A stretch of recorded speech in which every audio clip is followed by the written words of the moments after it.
Somos tu voz.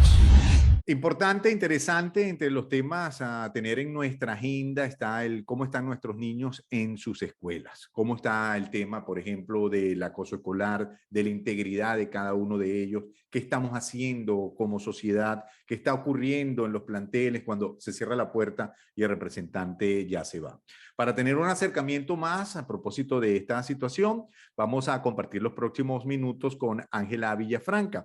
Ella es la encargada del punto focal de gestión de casos en SECODAT, por supuesto, desde el punto de vista de la asesoría jurídica, como abogado que ella es. Gracias por atendernos, muy amable.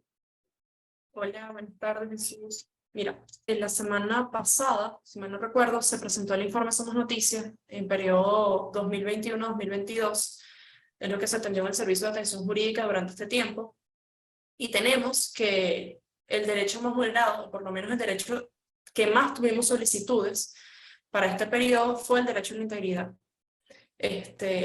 Para todos estos porcentajes, nada más en tema de acoso escolar tuvimos el 13,11% del total. Hay que tomar en cuenta que venimos de un tema de una pandemia y que no necesariamente los chamos estaban yendo a clase.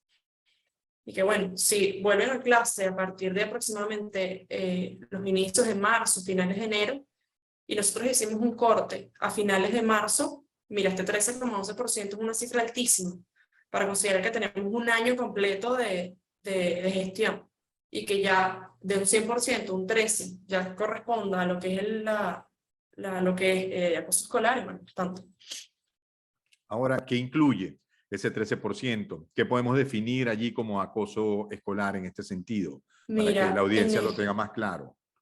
Los casos que estábamos recibiendo eran sobre todo, bueno, adolescentes y niños. Bueno, que sí, quizá a veces en grupo o de forma individual y de forma reiterada llevaban algún tipo de violencia, pues esta puede ser física o psicológica o verbal. Si te quieres que te comente una situación en específico, tenemos, bueno, un niño, creo que tenía como 11 años, sí, 11 años. Estaba nuevo en este colegio, ya tenía, bueno, tenía 2 años, pero nuevo de forma presencial, no había hecho como compañeritos, amiguitos, no tenía. Y cuando ya van a la presencialidad, mamá comentaba que este chamo era muy alto, muy alto en comparación con los demás para la edad que tenía, entonces en 6º grado, y que todos sus compañeros de clase lo excluían completamente, lo excluían, que decían que él no podía jugar, que él no iba a poder involucrarse en los juegos, se metían con él, lo empujaban, lo golpeaban. Y era como, bueno, ella le decía, defiéndete porque tú eres más grande que ellos. Y el chamo, cerrado completamente, se ponía muy triste con respecto a su salón. No quería ir al colegio. Empezaron a llevar al psicólogo. El chamo estaba full afectado. Y bueno, la mamá fue al colegio, trató de lidiar la conversaciones con la directora, con la maestra. Y realmente no logró mucho, ¿no? Hay instituciones que no están muy abiertas al tema del acoso escolar. No sé si es que no lo reconocen o no se quieren meter, pero bueno, este chamo la mamá dijo que no quieren llevarlo más al colegio, porque era constante, o sea, diario eran empujones, eran mordiscos, era un tema se metían que era bobo, a pesar de que él era una de las personas con mejores notas en el salón, se metían muchísimo con él, solo por el hecho de no tener más compañeros antes.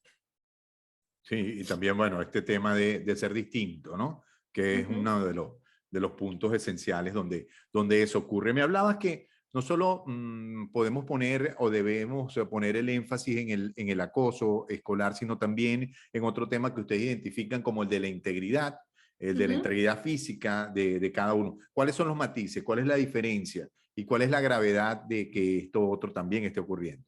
Explico. Nosotros como cuando hacemos el informe, separamos por derecho vulnerado. O sea, está el derecho a la integridad, el derecho, por ejemplo, a la educación. Entonces, en el derecho a la integridad tenemos, y te lo voy a leer, dentro del derecho a la integridad tenemos el abuso sexual, el maltrato, la violencia física, el acoso escolar y el castigo físico. ¿Por qué lo separamos? Bueno, porque son situaciones más específicas que queremos trabajar. Entonces, en la parte de integridad, bueno, metemos lo que es acoso escolar, porque afecta directamente la integridad física, por decirlo de alguna manera, de los chamos que están siendo víctimas. Pero además, no, bueno, tenemos lo que es el abuso sexual a niños, niñas, adolescentes. No te tengo el segregado en edades, pero bueno, edades comprendidas entre de 0 a 17 años, que en realidad, bueno, yo siendo el punto focal, lo que más recibimos es a partir de los 3 años, el abuso sexual a niñas. Y es un poco menos común, o por lo menos lo que nosotros hemos recibido, a varones, pero sí se recibió bastante. Se recibió por parte de adultos como de mismos adolescentes. Por ejemplo, un chamo de 11 años, si mal no recuerdo, 10, 11 años, y un chamo de 17, era el que trataba de abusar. Pero ahí, bueno, tratamos investigando o tratando de entender la situación. El chamo de 17 también había sido víctima de abuso sexual por un tío del mismo entorno familiar. Pero ya va, espérate, me comentas, porque me parece gravísimo, que en la cifra, la data te comienza con casos desde los 3 años, hablando Sí, de abuso sexual. sí. Wow. Y no es nada más actos lascivos, es temas hasta penetración, tuvimos casos. No son solo actos lascivos bueno, tocamientos o algo así, no, sino abuso sexual, penetración de un adulto a una niña. Sí, vimos lamentablemente el caso de la muerte de esta jovencita en Guarenas, que se inscribe lamentablemente en esa situación, ¿no? Que venía siendo abusada por su padrastro. Ahora, en estos casos y en el informe que manejan, que es lo que en definitiva a mí también me angustia mucho más, porque de esto se viene hablando hace realmente décadas, y pareciera que, bueno, vamos cayendo como a veces no sé, un barril sin fondo, en el sentido de que los casos no cesan, los porcentajes no disminuyen, sino pareciera que van en aumento. Mira, lo que teníamos del año pasado y era que, bueno, como había el confinamiento, el tema de la pandemia, bueno, se metía en un mismo sitio lo que es agresor y víctima. Esto crecía más el maltrato, crecía más el tema del abuso, y sí realmente lo vimos muchísimo, solo que, bueno, no tenemos cómo comparar con previo a 2020. Ahora, este año, a pesar de que, bueno, hemos estado un poco más flexibilizados con el tema de la pandemia, igual el tema de integridad personal es altísimo. No solo abuso sexual, pero sí el tema de integridad es alto. O sea, de hecho es el pico. El año pasado fue el pico y este año también. Entonces, no necesariamente esto tiene que ver con pandemia. Esto, de hecho, lo he dicho antes, yo creo que es un tema ya como en la sociedad. Hemos normalizado muchas cosas que no deberíamos estar normalizando, que es la violencia, ¿no? Creo que has dicho una frase que obviamente explica exactamente el punto en que estamos. Siempre comento, porque, bueno, esta no es una realidad de unos solos, o sabes, que una gente que está como aislada en algún lugar allí. Esto está en la puerta al lado, Esto está en esto el día a está día. en la casa de enfrente, esto está en el colegio donde están mis hijos, esto está en el abasto de la esquina, en fin. Como sociedad, como persona que debería estar despierta a este tipo de cosas, ¿qué podemos hacer? ¿A dónde acudir? Mira, ¿O cuáles son las alarmas que debemos siempre tener pendientes? ¿Cuáles son esos signos para preocuparnos en el buen sentido de la palabra? como signos, no te voy a decir que no en todos los casos pasa lo mismo, porque hemos tenido casos en los que no vemos ningún tipo de signo, sino que la adolescente nos comenta.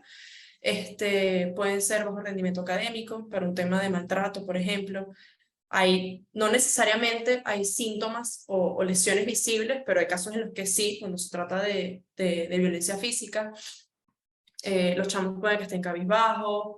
También puede haber una situación en la que el chamo trate de esconderse, o sea, se tape muchísimo. Esto hay que llama mucho la atención. De hecho, lo hablemos en un colegio hace poco. Fuimos como a ver qué estaba pasando con un adolescente, y la coordinadora del colegio me dijo: mira, estoy pendiente de quitar el suéter, de ver cómo está su piel. O sea, están muy pendientes de eso. Y bueno, no nada más hay lesiones como físicas, sino las psicológicas, que no las vemos, lamentablemente. O sea, esto puede generar hasta un trauma en un chamo, y son cosas que no vamos a ver al momento.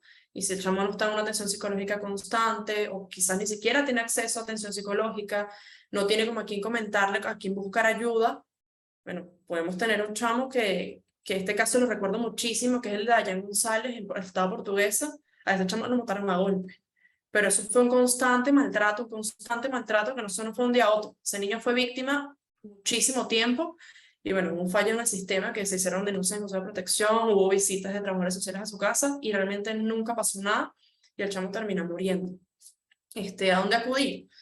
Dentro del informe también tenemos que una de las cosas que me llamó mucho la atención de este año es que a las personas no les gusta denunciar por miedo a qué va a decir el vecino, o si el vecino, esto me pasaba mucho, el vecino, no sé, es santero, por ejemplo, entonces me va a hacer algo si yo voy y denuncio que él le pega a la hija, pero yo escucho los gritos de mi casa, no puedo denunciar de forma anónima.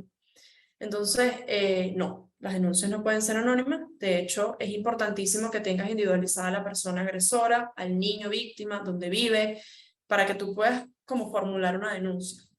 Nosotros tratamos siempre de decirle, mira, tienes que acudir a tal sitio, por ejemplo, Consejo de Protección, Ministerio Público, para ver que, sí, bueno, que les reciban la denuncia, que empiece el trámite tanto administrativo como penal en el caso de que sea necesario, para, bueno, que estos chamos no sigan siendo víctimas. Pero de verdad, no, del 100%, te puedo decir, mire, si quieres busco hasta la cifra, no todo el mundo denuncia las situaciones de maltrato en contra de los chamos.